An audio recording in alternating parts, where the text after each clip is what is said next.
Hey guys, how's it going? Matt from Foul Ball Productions here. Thank you so much for joining me today. I hope that you're doing well. I'm doing phenomenally. Thank you so very much. So, The Expanse, Season 6, Episode 6, the end of it all. It's done. Any Expanse content that was gonna be, is, and it's all on the table now. This is the official end of the show. And that bums me out because this has been my favorite show for a long time. I love this show, upside down, inside out, good or bad, and I'm sad to see it go. Sad to see it go. Ultimately, though, I felt this episode was really exciting. I had a lot of fun with it. I felt like most of the characters were honored. Their arcs paid off in a satisfying way, and there were a lot of times where I sat up and was on the edge of my seat watching this show. I thought it was really exciting. I mean, especially the action, the ship-to-ship action, the ground team landing on the ring gate thing with the railguns. That was thrilling.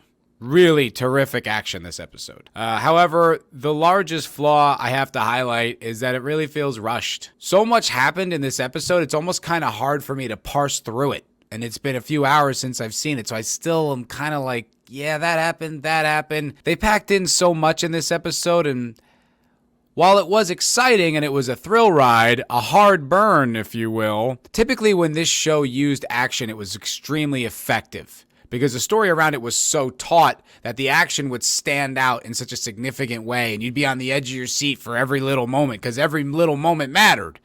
Now, not to say that the moments didn't matter in this episode, it was just moment that mattered, the show's over. That really stood out to me. It felt rushed. It felt crowded.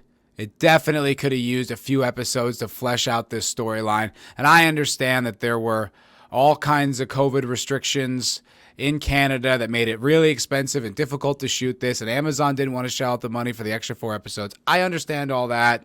And considering all that, I think they did a really good job. But from a fan point of view, I would have liked a few more episodes. I would have liked a 10-episode season to really fill it out, especially for the last season. Truncated doesn't really do it for me, but I would say ultimately I really enjoyed the episode. It opens up with that Laconia story and that girl basically finding those resurrection lizard dogs in the woods that saved her brother's life, maybe brought him back as a half-life zombie monster, not really sure. He comes back to the house all twitchy and blue-eyed, and the dad freaks out, and then they eventually make their way off into the woods to have a new life like Hansel and Gretel. However, when it was all over, all those vignettes amounted to nothing. And when you've only got 6 episodes, and every episode except for this one is like 40 or 45 minutes, that's kind of a lot of wasted screen time. I think you could have used those minutes a bit more effectively to tell the Marco story, to tell us a little bit more about the world. And I'm not saying I didn't enjoy it. I did. While it was airing, I liked every one of those vignettes. I found them very compelling, all the way up, including the last one. But it didn't mean anything to the overall story. It was just an aside. I don't love that. I think that screen time could have been better used for other things. I will 100% credit the creators of this show for constructing a world and stakes where I was unsure who was going to live through this whole battle. I genuinely thought we were going to lose some main characters all the way up until the end. The fact that Drummer didn't die, that she didn't go all kamikaze on the Pella, shocking to me. When Rosenfeld died, I was like, yo, they might start taking out people. We might lose Amos, we might lose Bobby. Who's gonna go? I thought they were gonna go Game of Thrones on us. I'm grateful they didn't, but while it was happening, I thought it might. And I gotta tell you, that's pretty compelling. That's pretty compelling storytelling. Another thing I thought they did excellently was honor the characters. I felt that in previous seasons, specifically season 5, characters were no longer behaving like themselves, or they were relegated to backseat positions when they had been like literally the captain. And I thought this season and this episode specifically really honored each character authentically and very well. Holden was like Holden, had his badass Rocinante moves where he saved the day, came in there shooting the PDCs at the bad guys. That was awesome. And then when they pay him off at the end and they make him the head of the transit union, it was a very respectful nod to how consistent he has been, how not partisan he's been, and how he has a true moral center that he makes all his decisions from. I love that moment happened. And I'm not going to lie to you, I got choked up when they made him the transit union chief. I was emotional. And I was grateful that the show could make me feel that way still. And then Holden throwing a hand grenade in everyone's plans by making Drummer the head of the transit union, despite what Mars and Earth wanted. That's exactly the character. He's not a politician. He should be the captain of the Rossi, doing whatever missions they're going to do in the solar system. That's our guy. And I love that they stuck the landing with that. That made me very happy because he's the driving force of the show. He has been from day one. The whole reason they were caught up in this mess was because he's the one who decided to go investigate the distress signal. Without him, there's no show. So it made a lot of sense, and I was really happy and grateful that they honored that character, gave him a fitting ending, and him and Naomi were still together. That was very good for me. Drummer's part in the show, especially in the battle, served an important part for the story. However, I would have been more satisfied had she taken out a few of Marco's ships. I like when Drummer's a badass warrior queen, warrior princess, and she didn't quite get that moment. She got deceived, her ship got disabled, and that was kind of it until she became a politician at the end. I'm happy the character got that, but I would have liked to see Belter get a few scalps. But speaking of warrior princess, Bobby Draper got her ass-kicking scene. She goes full-on Wonder Woman and takes on all those Belter mercs who were like super soldiers, taking out all the UN Marines, all the Martian Marines like they were nothing. And she just charges full-on at that line, takes all this fire, wipes them all out. Then Amos comes in at the very end to save her, which I thought was great.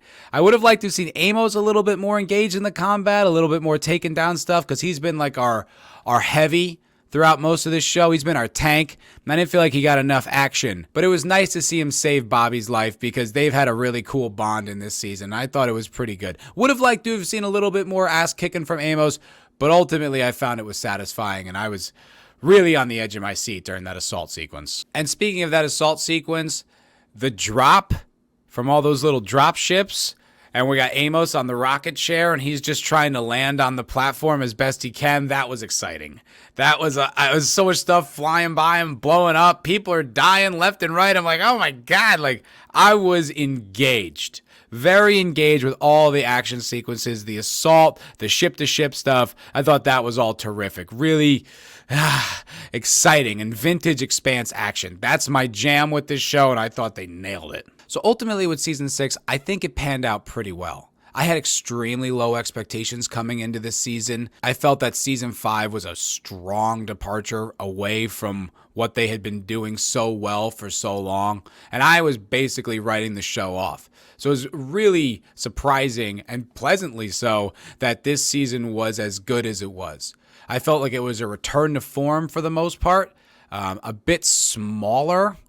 Didn't feel like it had the scope of the solar system. It just seemed like it was in one little part of it, which is not really what the show did well. The show did the geography of the solar system excellently, and you felt while it took place over the entire solar system, every little part was entwined, and every little person's story was represented, and it was all very vast but interesting.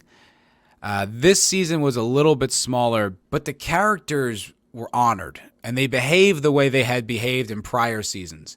And we got some fun action, we got some really good bonding, and I loved that multiple times throughout this season, the character of Alex Kamal was mourned and honored. That was something I didn't expect, considering of the way Cass Anvar went out and the reasons he went out. I assumed that they were just going to be like, yeah, he's dead, that's it. But they honored that character, and they gave him a lot of respect, which I loved. I thought, all things considered, be grateful for small favors, and I am in that regard. So while as a fan of this show, I really would have liked to have had more episodes. I really would have liked a 10-episode season, especially it being the last season. I'm grateful for what it was because I found it very entertaining, and it reminded me of the original seasons that I fell in love with. And for that, I'm really happy. Could it have been better? Absolutely. Are there lots of unanswered questions? Absolutely. Does that frustrate me? Absolutely. But it was entertaining. I liked it. And that's about all I can ask at this point. it wasn't woke. It was an entertaining and good show, and thank God for that. If you want to hear more of this conversation, me and Gary from Nerdrotic did a 2-hour stream last night, which is still up on my channel. So if you want to see us get into the nuts and bolts of what this season was, what this episode was, that's there for your enjoyment. Gary is not quite as favorable on his praise as I am, but everybody's got their own opinions. So check that out if you're interested. Well, I appreciate you watching this review. I'm sad to see it go. I'm sure you are too. I imagine you're a big fan of The Expanse just like me. So if you did enjoy my review, please click that like button, subscribe for more content. I don't know what it's going to be. It's not going to be The Expanse because that doesn't exist anymore. Sad. But press that subscribe button and the bell to get all the notifications, and I really, really appreciate you watching. Tenyawa Chase good. Good hunting to all of y'all. Have a great day.